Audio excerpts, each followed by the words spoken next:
Hey there, y'all, and welcome to today's Daily Down and Dirty. My name is Fairlight. Welcome to Airy Fairy Tarot. All right, y'all, the message for today is religiously holding on. So we literally start with the Four of Pentacles overlighting the whole reading, which is about holding on. And then we've got a row going down, a row of challenge that facing one way is the 10 of Wands and the 3 of Swords. And then facing the other way, and they're on the sides like this, is the Hierophant. So seriously, religiously holding on, almost like it's your religion. It could be influenced by an indoctrinated belief system. I think many of us are influenced by indoctrinated belief systems without recognizing that we have a choice and we can question it. And sometimes we don't even recognize what we could be and maybe even should be questioning. I think we see a lot of cognitive dissonance going on in the world today. So religiously holding on, I think it is to call your attention to what are you clinging to so much that might actually be blocking you from moving forward. I might as well call out all the cards. Then I've got a spread in front of me. The two cards in the middle are the only fully upright cards. We've got the Fool, which is really good. And then we've also got the 2 of Wands, which in this deck is called Dominion. So, these two cards together, I guess it's a good place to start. These two cards together say that you feel that there is a new beginning, or there is something is shifting for you, some brand new direction that you want to take. Maybe it's a renewal of self or just a brand new path, something about that, and some sense that you can finally have what it is that you truly want. But I think underneath all of this is this religiously holding on to some sort of belief or pattern or situation or a person or something that is going to undermine this brand new beginning. So on either side of these two cards, you've got the 10 of Cups reversed on this side of the Fool. And then you've got the 9 of Pentacles on this side of the 2 of Wands. So, 10 of Cups upright is a happily ever after card. This is true fulfillment. Again, happily ever after, this can be emotional fulfillment, this can be abundance even. 10s indicate the completion of a cycle. So, 10s, 1 + 0 = 1. It's time to initiate something new, and where you've established a solid foundation in that fulfillment. With this being reversed, again, when cups are reversed, I say there's a drain going on. And often with this, I get a Neptunian feel, kind of like, where are you fooling yourself? Where are you living a lie? There's some sort of illusion where you're pretending that everything is good, but it's really not. And again, I think there's this subliminal belief that you're holding on to, or something that makes you feel like, no, I'm supposed to be happy with this, or something about it. Something is not completing. Something is not being acknowledged. And with this 9 of Pentacles being reversed, upright, this is about independence. This is about abundance. This is about, being the self-made woman, or man, whatever. But this is about, you cultivated that garden, you disciplined yourself, you really worked hard on it. When that's being reversed, it just kind of feels like maybe you've been putting a lot of effort into what other people want to cultivate, or maybe you put a lot of effort into what other people want to see you cultivate for your life, but it's not true happiness. So with this, it's kind of like, maybe you've shown yourself you can be really successful at doing what you don't really want to do. You can be really, really successful at doing what you don't want to do. And so it kind of says, if you've shown yourself you can be successful at doing what you don't want to do, why not give a try, really investing yourself into what you really want to do? Alternatively, there's another way that I feel like I could read this. Maybe you have been successful in the past doing something that was very fulfilling, but maybe it's just not working for you anymore. I know I can relate to that. There's a lot of shifting that's needing to take place, and change is scary, and it is hard to let things go, especially if you love it, you know. And maybe it's not even that you have to completely let it go.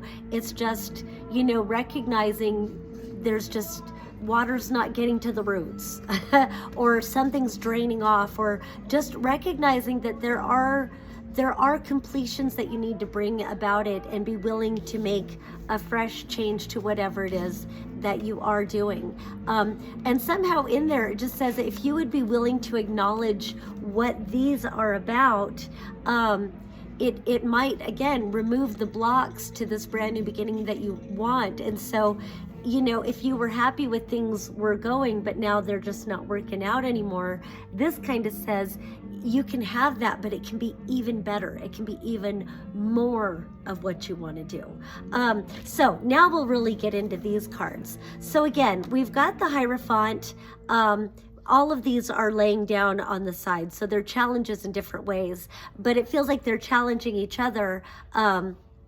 If we looked at the Hierophant as being upright, then this 10 and this 3 would be reversed. Then that would mean another 10 reversed, so a cycle that isn't completing. And so this is about carrying burdens, that you could close out that cycle and not carry these burdens anymore, but there's some resistance, and it feels like that resistance has to do with communication, this being the Swords card. Whenever I see Swords reversed, it really feels like it could be a subconscious, you know, you're not really even aware of what your beliefs are. And this is, you know, some sort of a heartbreak. So I wonder if maybe there are some hard conversations that you need to have, and so you're carrying the burden of avoiding those conversations.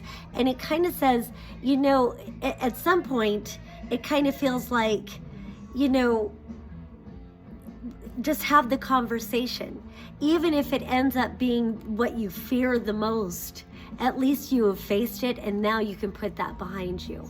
And I know it's easier said than done, because as I'm saying this, I'm like, wow, I guess I have a few different conversations that come to mind for me personally. So again, this is a collective thing going on. I was just talking with a friend of mine about, you know, I put so much focus on these shifts from the analytic degree of Pisces into Aries with Neptune and Saturn, but you know, listening to other astrologers, there's so much more that also needs to be acknowledged. Uranus is going to be stationing direct, and then moving into Gemini. That's a major thing. Jupiter is slowing down, it's retrograde, and to where it's practically stopped right now, and that can feel like there is no forward movement. And it being in Cancer right now, it can really feel like you're drowning, or you're like, you know, swimming in mud or something, just not getting anywhere.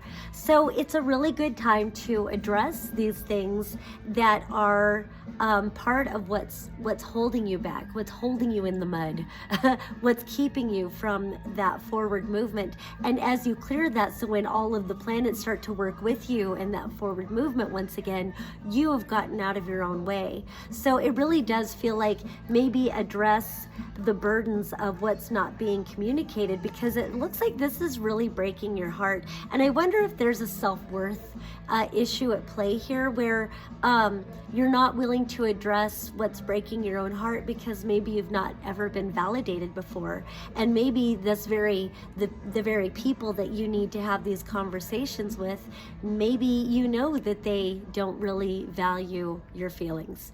And so facing that and moving on from that, and it's okay to like end the cycle and say, I'm not carrying this burden anymore. I'm just not going to have these people in my life, or I'm just not going to live my life according to these doctrines anymore. You know, I'm just, you know, I know people are becoming disillusioned with their religions, and becoming disillusioned with religious families, and becoming disillusioned with, you know, maybe fake belief systems where we're all supposed to conform and prove success that really doesn't feel very fulfilling. Again, it's just shallow victories to win the approval of others, but it's not really authentically who you even are.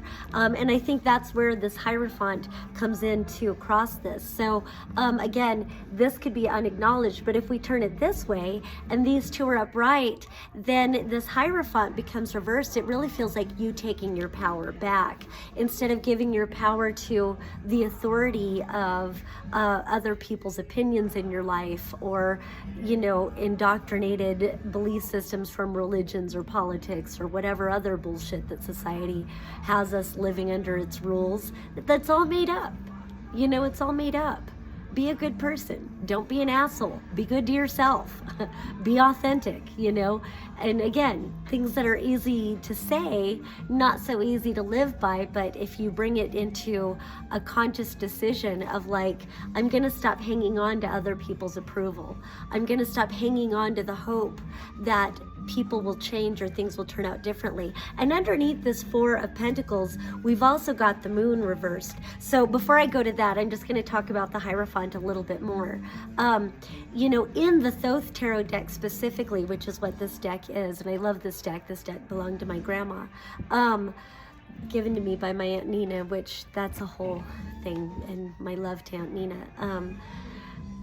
The Hierophant, normally tarot defines the Hierophant as an authority, a religious authority, but again, authority is made up. And so I like the definition that a Hierophant is a person who translates the sacred mysteries. And I always want to say it twice. A Hierophant is a person who translates the sacred mysteries.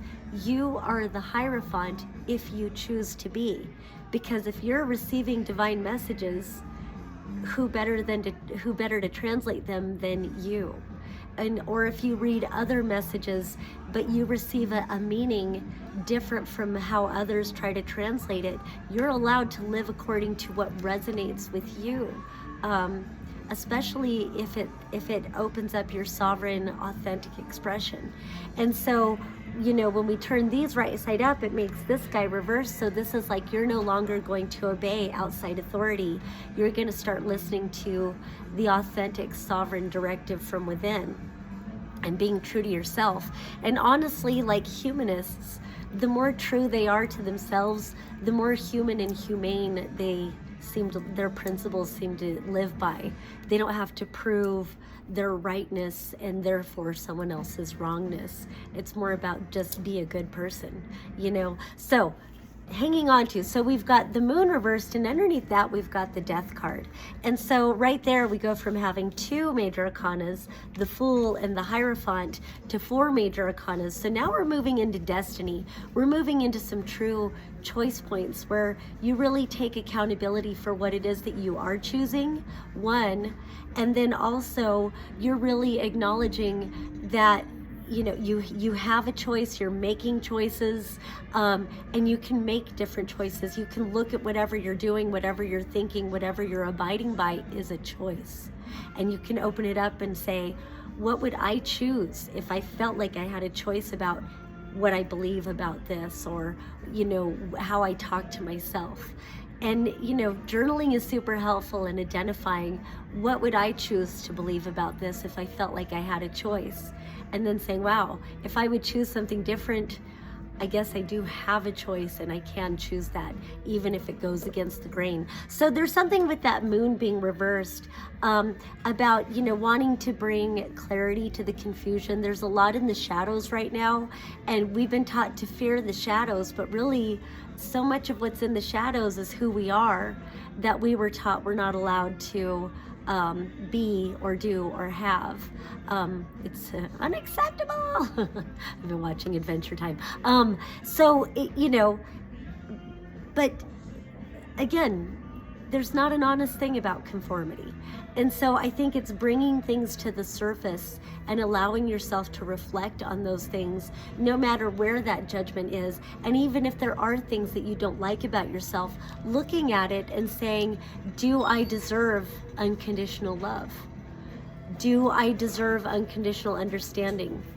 And where is my own self-worth in that? Where is my own self-love? And do I really need anybody's outside approval or permission to accept myself?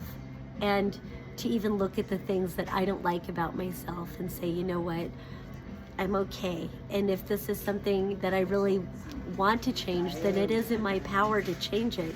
It's okay to change. That's how we grow. That's how we evolve. It's okay to change. So that moon, and then we've got the death card.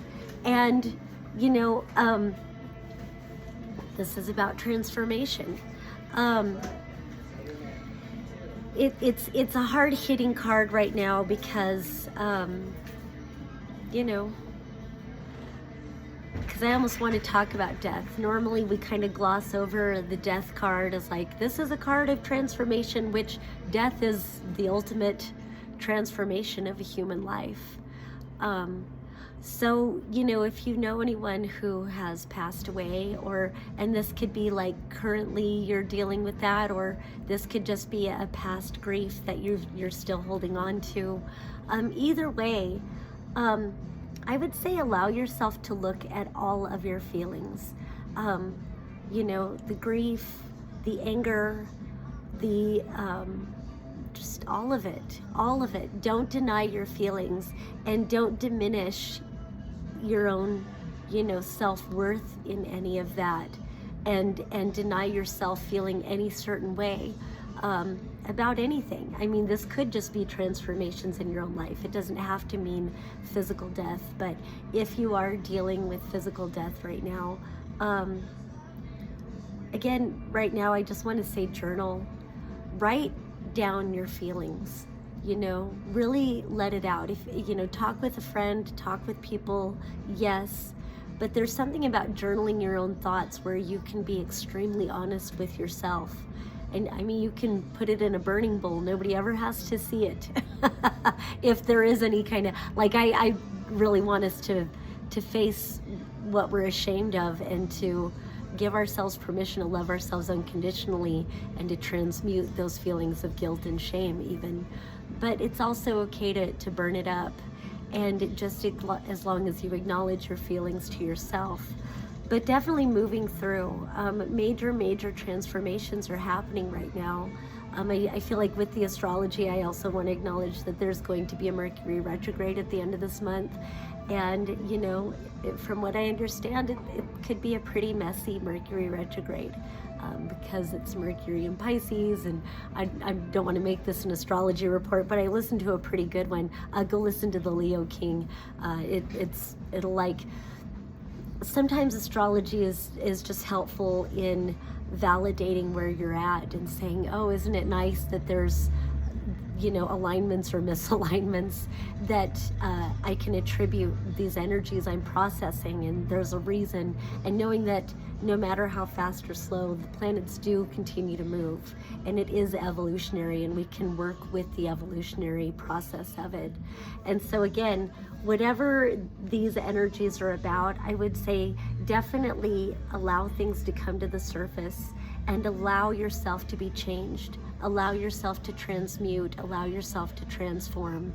Honor yourself and love yourself. And stop holding on religiously to bullshit that really is just a block.